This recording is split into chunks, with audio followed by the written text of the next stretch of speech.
All right, let's get going. So thanks everyone for joining today's webinar on how to run an AI-powered innovation sprint. Hopefully you found the QR code on the right. If you want to participate, add any questions or comments, you can do it through the Slido channel or on the YouTube channel in the comments. So while we were waiting, we had a few folks already answering a few questions. Yeah, we just opened it up, so people are getting in. Yeah, first question, what are you hoping to get out of today?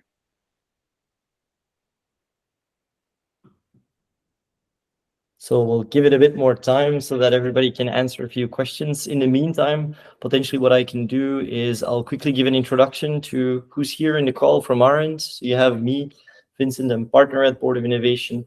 And then we have Leonard, who's a senior consultant and AI lead at Board of Innovation. And very happy to run you through the webinar on how to run an AI-powered innovation sprint. So when we take a quick look at a few of the poll results, we see ideas and inspiration, a different perspective. It's very nice. I think given that there's thousands of people that are already subscribed, the answers are coming in as we speak. So that's very nice. Good, and we'll definitely have a look at all these and get back to you on this once later in this this webinar.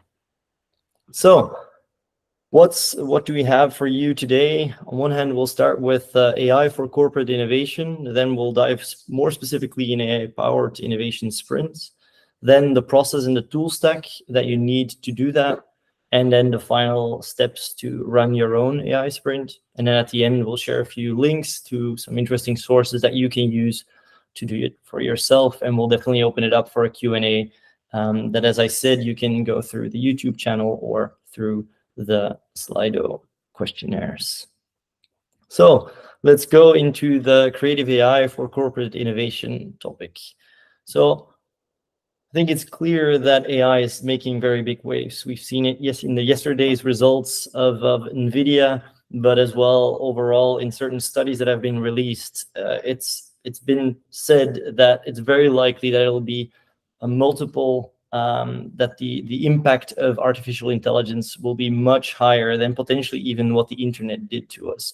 So the productivity increase that we're looking at is massive. And if we take a zoom into what this would mean for innovation and creativity, you can see a lot of examples like IKEA and several startups doing work using AI.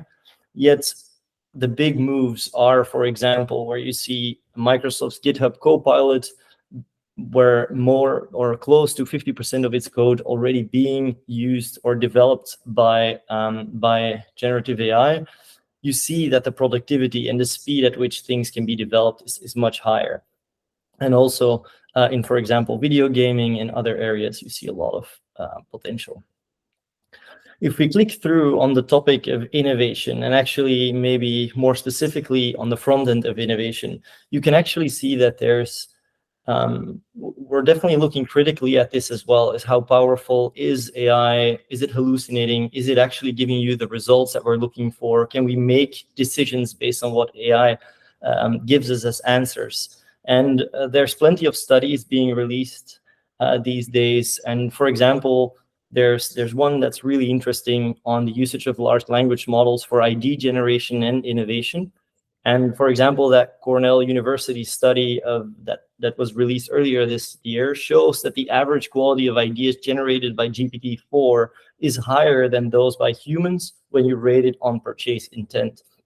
And that's a classical question that we get is like, are the ideas actually going to drive purchase intent? Are they actually the quality that we're looking for? There's even studies showing that they do. And on top of that, you can even see the impact on synthetic personas and allowing us to do virtual testing. So when we're doing or experimenting with actually using virtual users to give feedback on concepts or to do qualitative interviews, The question is, again, is it actually fact? Is it a fact, or is it just a perception? And there's a study from the Brigham Young University saying that language models can be seen as an effective proxy for specific human subpopulations in research. So the answers that synthetic users give us are very close or similar to what humans, large sets of human population would give us. And that's absolutely interesting. But then the question is, what do I need to do with this? What if I'm in a large organization running innovation? What is the role that I need to do, and where do I need to guide our company or my team into? How do I need to put them into the right direction? I think it's important to note that as an executive, you have the choice to define where you are in that maturity model. We've defined 5 different levels or maturity levels, where you start from all the way human-only innovation all the way to fully autonomous. And to give you some examples, if I would take the topic of empathy and understanding consumers, human-only would be me doing an interview with a consumer and better understanding what their opinion is. If you look at the complete other side of the spectrum, you're saying fully autonomously generated surveys.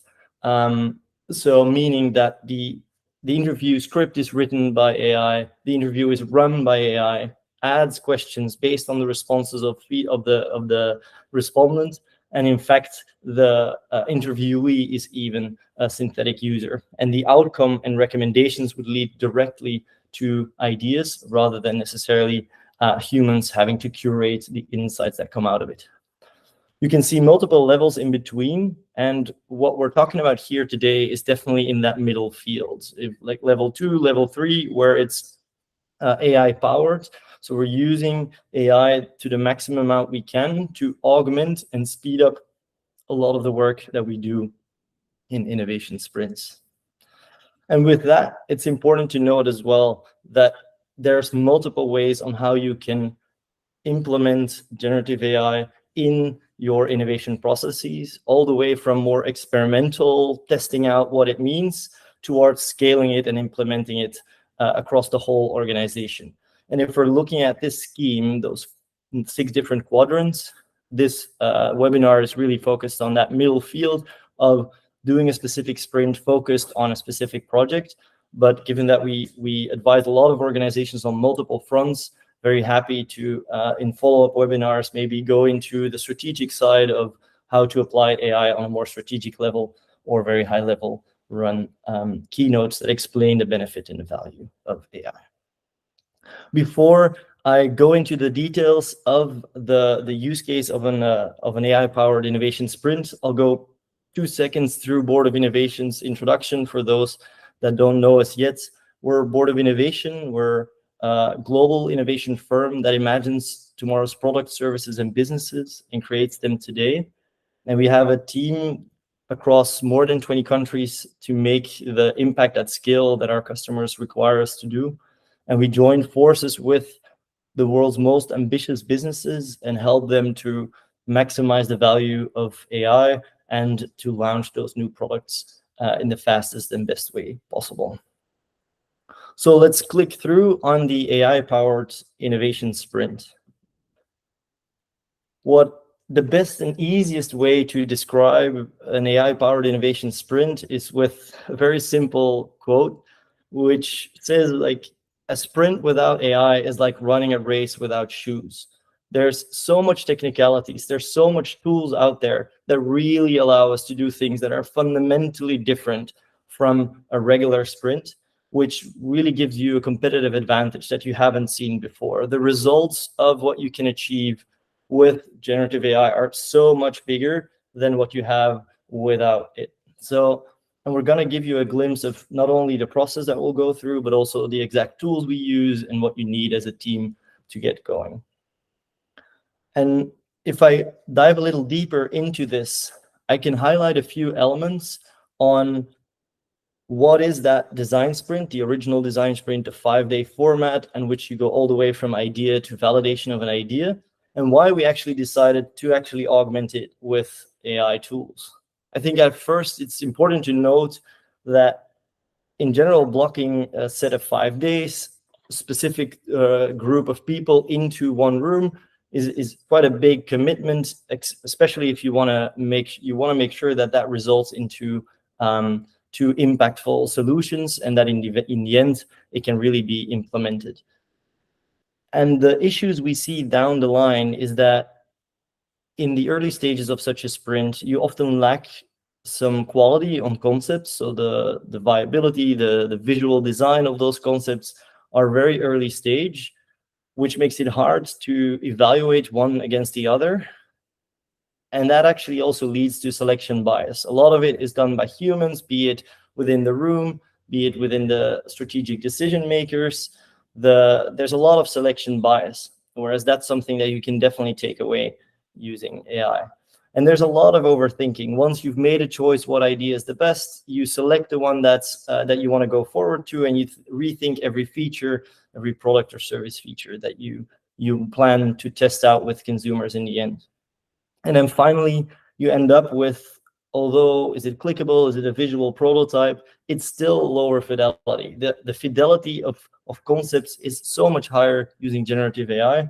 And on top of that, maybe even more importantly, there's no quant backing. A lot of it is still based on qualitative feedback, just a bunch of consumers, a subset of consumers sharing their feedback, which is very valuable for innovation. But if you want to make a global decision on moving forward with an idea, a product, or a solution, you do need quantitative data to really back that up. And that can really be enabled using generative AI. So while we are while we're waiting, I'd love to get more answers on the question that we've raised for you on which aspects of a design sprint do you think will be most impacted by AI? And I see that the variety of ideas is definitely one of the elements that some of the people on Slido have added. And the prototype creation based on user preferences, absolutely.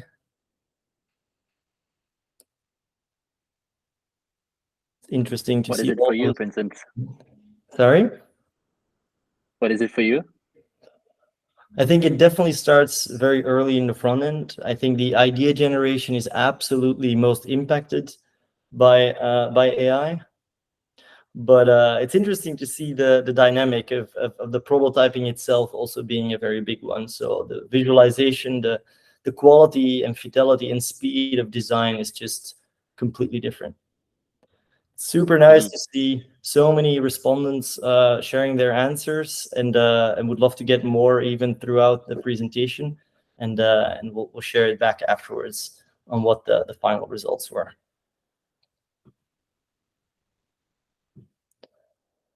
So with that, some of the main benefits of AI-powered innovation sprints, what we see is, on one hand, it removes bias. The reason why we highlight this is that instead of making a decision within a small room and having a few folks that did a deep dive on previous research, actually all available data is considered in the selection of ideas, in the creation of ideas, and in the synthetic testing of concepts. So all data that is previously generated is reused for ideation, decision-making, and concept design. So it really removes bias on decision-making on what idea is best, what idea is good or will perform well. Second, it improves the quality, because the quality of concept writing and visualization gets really drastically improved. The speed at which you can get to a very high level, high fidelity concept is much improved in terms of speed and quality. Then you can move faster because you have so much efficiency gains at every step of the innovation process. The result is really that fast go to market. Second, you can look much broader, generating more options and creating springboards allow you to really go much further. So instead of a traditional sprint where you want to go for identify the most creative ideas, in this case, you want to just go for the most quantity of ideas, the highest amount, because the AI generated concept will go much further than sometimes what a human brain would come up with. And all that's the speed at which you can move allows you to iterate much sooner, and you can test those concepts much earlier than you would in a regular setting. And finally, the role of innovators is absolutely to think harder. And as executives as well, you'll get results, you get all the data in a heartbeat, and that really forces you to make the right decision. You have everything at hand, so you're forced to make the right decision on the spot. With that, I would love to transition into the pillars of what an AI-powered innovation sprint is all about. There's three main pillars. It's very simple. It starts with generating insights, ideas, then you validate them, and you curate them. So it's a circle that goes from concept generation, then insights capturing, curation, which ones make most sense, and then a decision to further generate the next level or next set of concepts. That circle is iterative, as I said, and can be done powered by AI. So each different element, the generation of ideas, validation of ideas, and curation. But there's even a next level where actually you use AI to run the full circle. So it generates the ideas, it validates them automatically, and then it curates and selects the ones that are the best, and it really gives you recommendations on which ones to go forward with. In this case, the AI-powered innovation sprint really breaks it down in each chapter, allowing you to really go with the flow and truly understand each of the steps separately.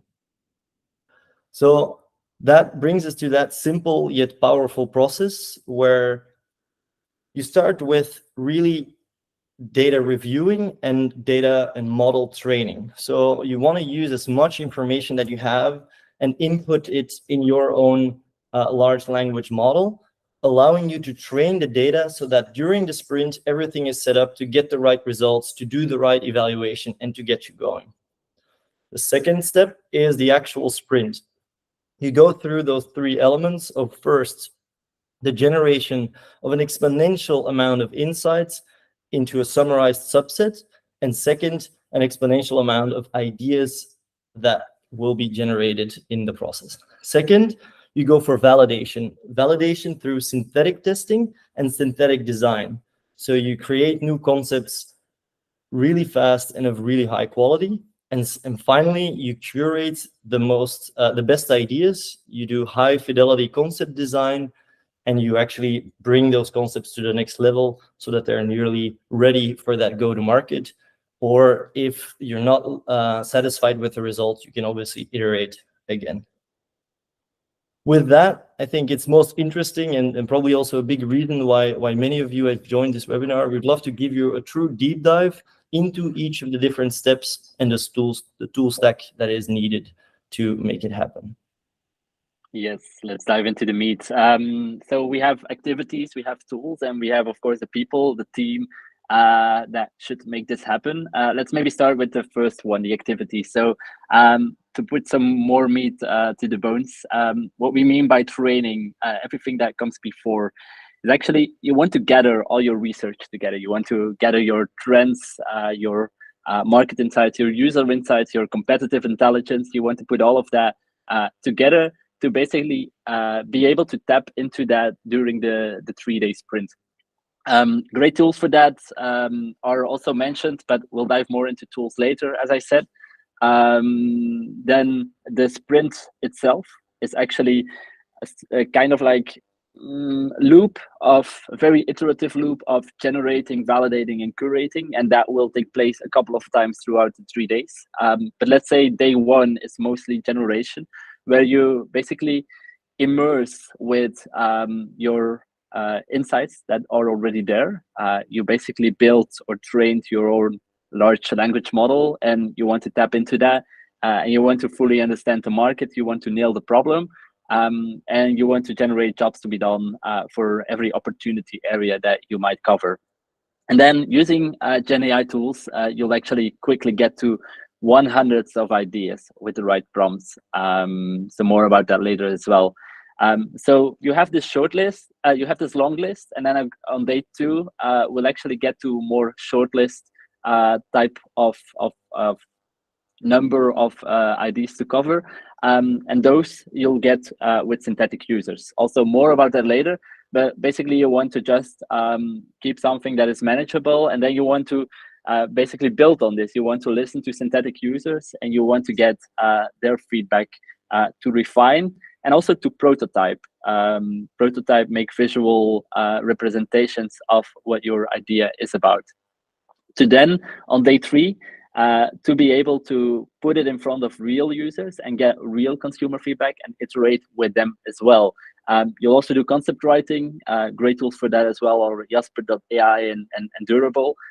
You want to do concept writing, refinement. You want to work on the name, the description, the claims, the benefits, especially in CPG, also the reasons to believe.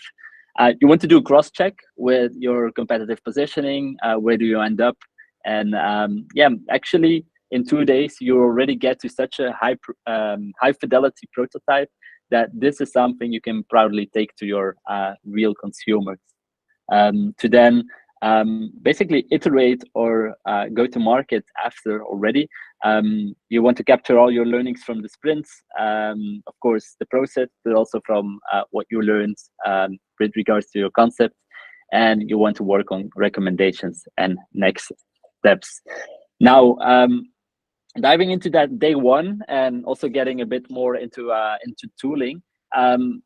First, you want to basically study the market, and you want to do that with tools like GPT-4. Nothing new here, but it will allow you to quickly get a view of the market, especially if it's a new market, using pestle analyses, SWOT analyses, and to get basically an understanding of what market you're playing in.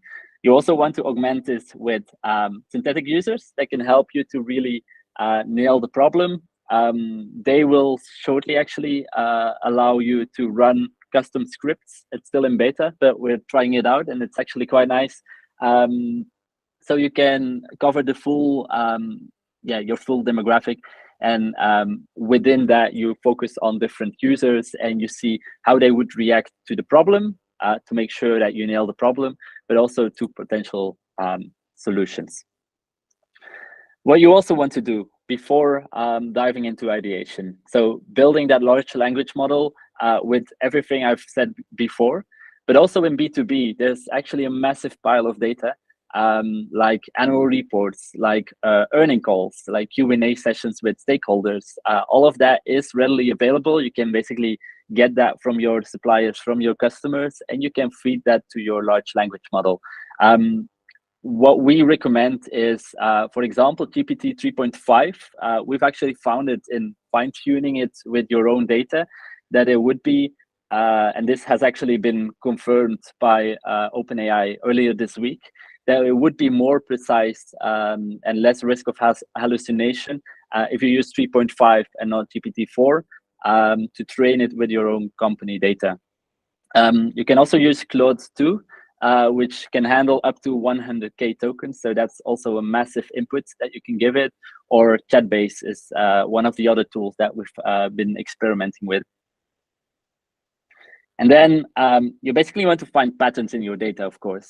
So you have this bot, you have this huge pile, but we use, for example, Display R, which is a great tool for needs-based segmentation using k-means clustering, or we use Akio, which is a machine learning tool. By the way, all of these tools are on our website, and we'll share that link as well. So that's coming. What else?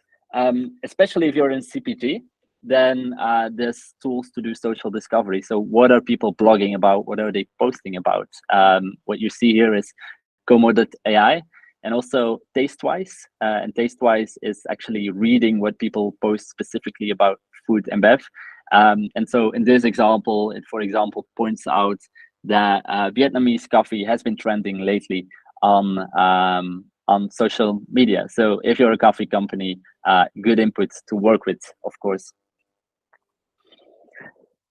And then you basically start, whenever you feel confident that you understand the market, you start with generating ideas. And here as well, we're actually still turning to GPT-4, and we noticed that a lot of ideation tools in the market are working with GPT-4 or 3.5 as their source. So we're trying a lot of different prompts on GPT-4, and that will allow us, or that will allow you as well, to generate quickly 100, 200, 300, 400 ideas and really get to that long list. And whereas before there was always this selection bias, and I've seen a question on that in the chat, we'll get to that as well, but before there was always this selection bias of people just picking their own favorites, and it didn't matter if you went up to 100 or 500 ideas, people would always turn to their own yeah, preferred ideas. But now we're actually convinced that quantity will lead to better quality. And why is that? Because again, synthetic users are great to do that first selection. And it might not be there at the point where it calls out like, these are your 10% most promising ideas, but at least it's already at the point, and or research or past projects have shown that putting this next to real user data, then we found that synthetic users are actually consistent in identifying the worst performing ideas. So they can already remove that bottom layer of worst performing ideas, making that long list shorter and shorter. And I honestly believe it's only gonna get better. Yeah, it's really gonna help you to focus faster on the ideas that do count. And one other thing that is important here is actually GPT-4 has been proven to be more efficient and generate even better quality ideas when you fuel it back with your best performing ideas. So the ones that were best performing in the synthetic user analysis, you feed it back, and you actually get even better quality ideas by feeding those back to your prompt. And there are a couple of tools, like here we have storms.ai, for example, a couple of tools that really tap into that space of like, you double tap on an idea and it will generate 10 more just by a click of a button. And then at some point, you're done generating ideas. You're also done refining them with synthetic user feedback. And you want to work towards that third day where you actually invite real users to the room. And then you need something more tangible. So you start prototyping. And yeah, this is also like easier than ever before. But we also want to guide you a bit with prompts. So if you don't feel confident making your own prototypes, but also not confident making your own prompts, there's websites like promptbase.com where you can get a lot of inspiration, and they also tell you the prompt. Sometimes it's paid, but for a small fee, they will also tell you the prompt that goes into it that can get you to make similar high fidelity visualizations.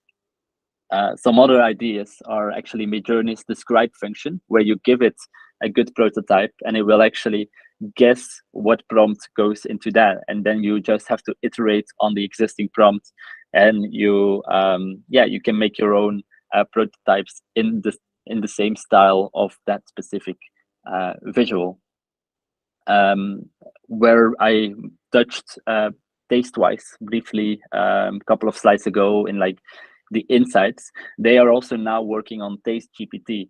So these insights are being connected and are actually leading to their own visuals. So imagine you're this mozzarella panini company, and you basically want to find out what's next for mozzarella panini.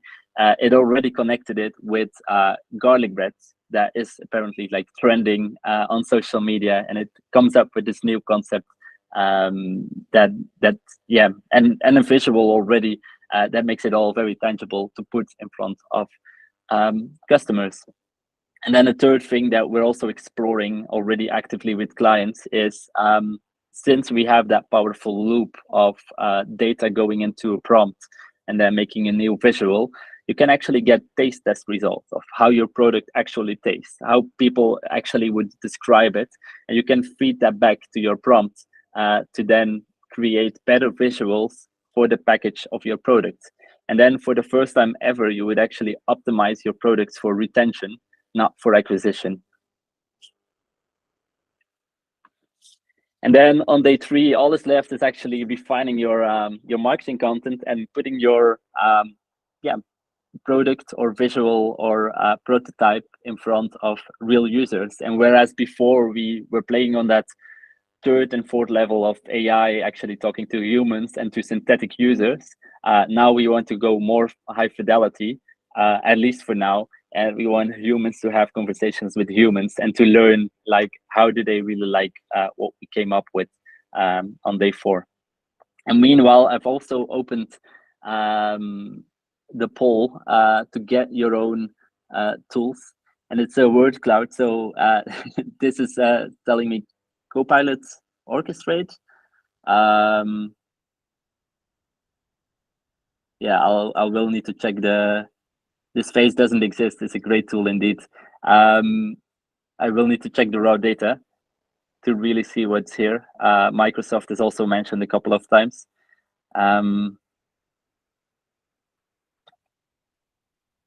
Miro, also great AI features. That's true, and Notion as well. So synthetic users as well. And I know the team is present here today, so they will like that. Checkyourscript.com, pdf.ai. Great tools.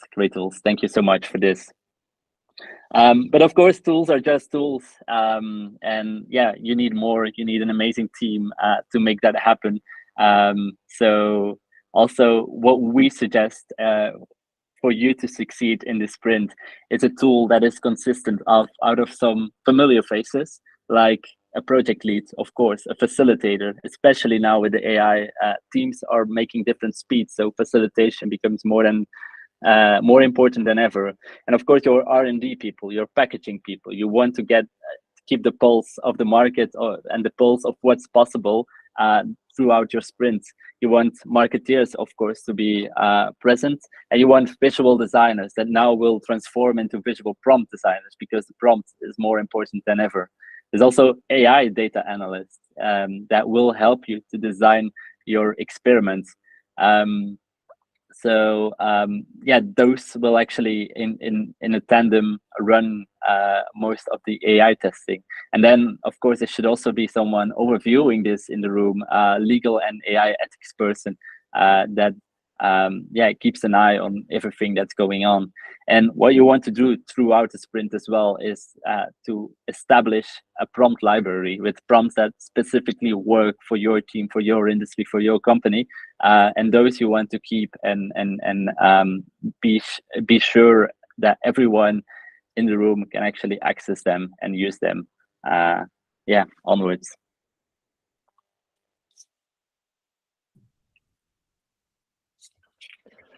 With that, we'll help you out in a few simple steps on how to run that AI-powered innovation sprint for you. And the summary is really simple. You have 4 steps. First of all, you select the case and the AI sprint team. So as you've seen, not a massive team, a small team, but enhanced with an AI prompt library, and the AI data scientists that are required to analyze and to build the right prompts to get to your answers. Then second, you build that AI tool stack and prompt library, as I mentioned, everything to be really prepared to do your homework, let's say. And then you collect all relevant data and train those models. So you make sure that everything's set up so that in a short amount of time, you can run through different iterations. Then you run that AI-powered sprint and document those learnings, because that's super important, so that you can then do later on, potentially in that next level, a more strategic exercise on, okay, what is the potential of such a methodology? Are there more ways on how we can do this at different parts of the process, not just in one sprint, but actually throughout the entire R&D process, for example. Maybe one question that came in through the chat as well was like, why do we do it in 3 days and not just in 1 day? I think it's a very good comment. I think it all depends on how thorough you want to do it, how well prepared you want to do it. I think it's very possible to take insights, come up with ideas, and visualize them straight away in one cycle, in 1 day. Something that was very difficult in the past, but very possible now with AI tools. But if you really want to make thorough recommendations on, for example, whether or not to further scale an idea or solution, you do need a few days to do a few iterations, to do a few strategic checks internally in your company to make the decision whether or not to move forward with them. So 4 simple steps, they're also very well described on the website. And that's maybe a good segue into that next part. If you want to know more, feel free to reach out to us on that website. You find all the detailed steps and links to all the tools, but you can also reach out to us if you want to have help or you want to run your first sprint with the expertise of some of our facilitators and AI experts. Beyond that, you can definitely get access to all the tools that we mentioned here today, but also many, many others. We have that curated list of our top AI tools to run that AI-powered innovation sprint. You can find the URL here at the bottom, but also straight away at our website. And beyond that, I can definitely encourage everyone to also tune in for the upcoming webinar, which is fully focused on autonomous innovation. So it's a more forward-looking future perspective on where we believe innovation might be heading, where it's not just where human curation might become less important and that AI can really run entirely by itself. With that, we would love to thank everyone for participating. It's nice to see thousands of people really tuning in today, and would love to take a few questions. And Leonard and I will go through the different questions and pick the ones that come most often, for example. So thanks everyone for tuning in, and we'll go through the Q&A straight away. Maybe Leonard, you can kick it off with answering a question that. Yeah, my pleasure. Thanks, Sina, as well for curating, because there's a lot of activity in the chat, so we haven't been reading everything just yet. But one of the questions that popped up is like, how is there not a selection bias in the AI large language models themselves? And I would say yes. It's definitely a catch too. AI is trained on historical data, so there's always like a bias still present. But like selection bias, what we mean is specifically that a human decides what idea, or one human would decide what idea would proceed and what idea should be killed. And that for sure will be significantly less if you give the lead to AI, which also doesn't mean that it's a black and white story. Of course, there should always be curation, and there should always be someone looking at the results. And if you really believe in an idea that it should proceed, you can always put it in. But you put AI more in the lead of doing that filtering, especially filtering out the worst ideas. Yeah. There was another question on, could AI help us to kill an idea faster if it won't fly, or can we simulate the adoption through synthetic testing? And Leonard already highlighted quite a few elements of this, but the answer is absolutely.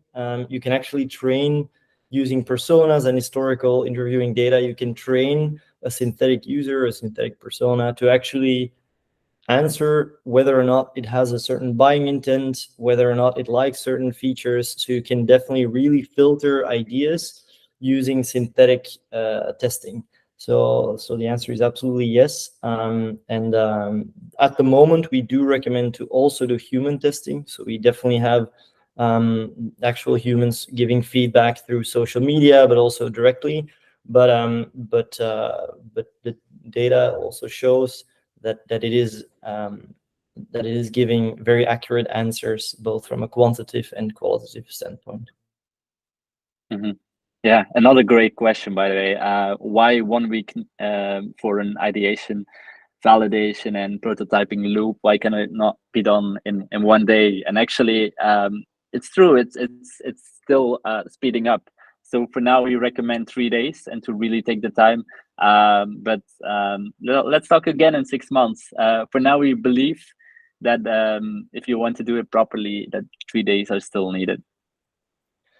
There's one question as well on, normally in a regular sprint, people get their hands dirty, and how does it change while using AI? Do you teach people how to use AI during a workshop, for example? A very valid question, something that we thought through quite a lot as well. We get a lot of requests on can we make sure that you're building a capability, not a dependency on the pure tech side? One element is, yeah, for sure, I think it's all about documenting learnings, building your own prompt library, building your own AI, our toolkit, and playbook, so that people can really repeat the process. Second, yeah, it's obviously about informing and educating people on the use of AI, the possibilities, but also the downside. So there's definitely an educational element to it. That being said, we do have a strong belief that the role of an innovator and anyone that is involved in innovation is transitioning from creation, so coming up with ideas, for example, scripting an interview and doing an interview yourself, towards curation or editing things. So the role of humans in this setting is different. So you create a clear brief, designs are done in a heartbeat, and your role is to select the concept that is the best. Your role is not to come up with the idea. So it's just a very big shift. You're still very involved. Often, actually, we do more than in the past in person, because it's really good to experience and see what it's like to use AI. But the role of humans is definitely shifted towards more editing versus creating. Yeah, perfect. Someone else asked, do you have a case study you can tell about? We definitely have. So there's one on our website. If you go to boardofinnovation.com/creative AI, then you'll definitely find it over there. One of the sprints that we recently did. There's also more on Slido itself. So the top photo question there, how do you address confidentiality concerns within ChatGPT? How do you make sure nothing proprietary is uploaded and used for trading? Good question, and it's still evolving. It's still like even the matter of who's owning the ideas, it's still evolving. So we're closely monitoring that. But we believe that there's no need actually to give away like, for example, your brand name. Leave it out of the prompts. There's no need for that. You've seen, for example, one of the prompts that we did before, the Midjourney one, with the McDonald's hamburger. You will also see, if you looked at the prompt above, we never mentioned McDonald's. We basically added that later. So there's no need to really get confidential in those prompts. So for now, I think that's the best and safest workaround to go. Hope that answered the question. Maybe one other question that came up was, are your clients comfortable with giving away the decision power of selecting ideas by a machine? And I think the simple answer is not yet. So I think you can really compare it to, for example, guiding us in the right direction. Several years ago, everybody would like to pick up a map and decide for themselves. These days, we all trust Google Maps to give us the right direction, because it simply knows better. And that's the exact same situation that we're in right now. We're in a position where we still trust human decision-making better, because we don't know the depth and the quality and the freedom that the algorithms have. But once we understand better, there is definitely a route where decision-making should be fully trusted by machines or AI. And to give you an example, how we often do it is we do parallel sprinting. So where we do have the traditional sprints, or actually longer, several month tracks, and then we replicate that same process in 1 to 3 weeks. So typically a process of 6 months, we do that in 3 weeks, and then we compare the results. And then the final decision making is still up to the company. But at least you have, let's say, neutral data that you compare what AI did with what humans did. So a very powerful way that we're really monitoring closely to really build up the case study ourselves. Someone has been asking, what about corporate B2B clients, since this was maybe very focused on food and bev specifically.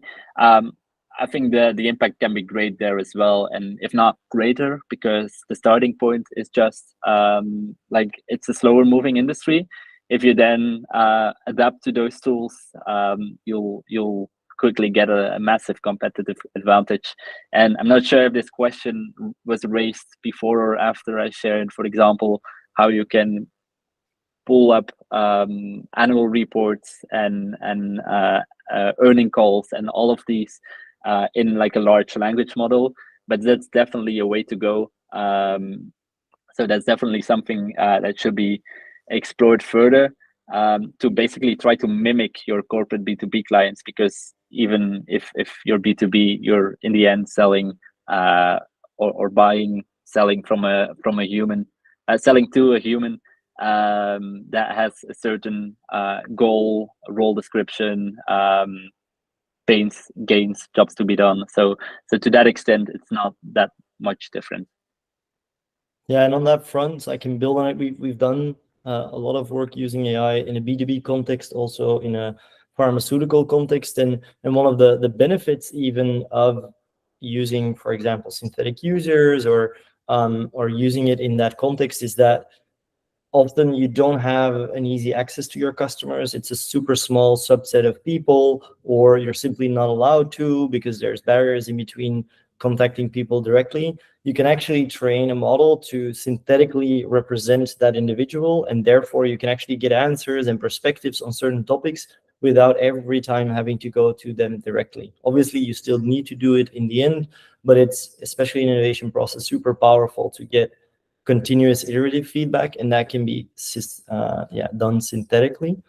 So definitely plenty of opportunities to do it. Plus, concept generation and ideation, everything that front end is powerful to use AI. And then finally, as well, the large amount of data that are captured in the supply chain and other parts of the process can be reused to, for example, simulate whether or not a product would go smoothly through the current supply chain or whether it would not. So absolutely plenty of opportunities there. Cool. Let me pick another question. Someone's asking like, what AI and non-AI skills are we specifically hiring for? Well, non-AI, you should talk to our recruiters, but AI, I would say curiosity, as in the space is so rapidly evolving. Remember that you're only 6 months or 12 months ahead of behind the way you want to see it, from the top experts in the field. So it's so rapidly evolving, and the tools that we presented today might change again in a couple of months. So be curious as a corporate innovator. Awesome. And unless if we have any big questions that we've missed, I think we could potentially wrap it up here.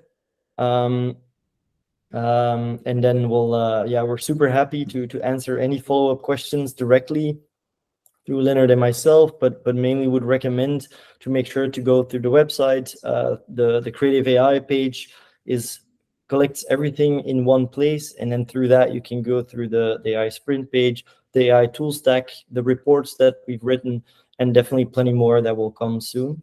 So don't hesitate to reach out, and thanks a lot for tuning in, and looking forward to see you in the upcoming webinar on autonomous innovation.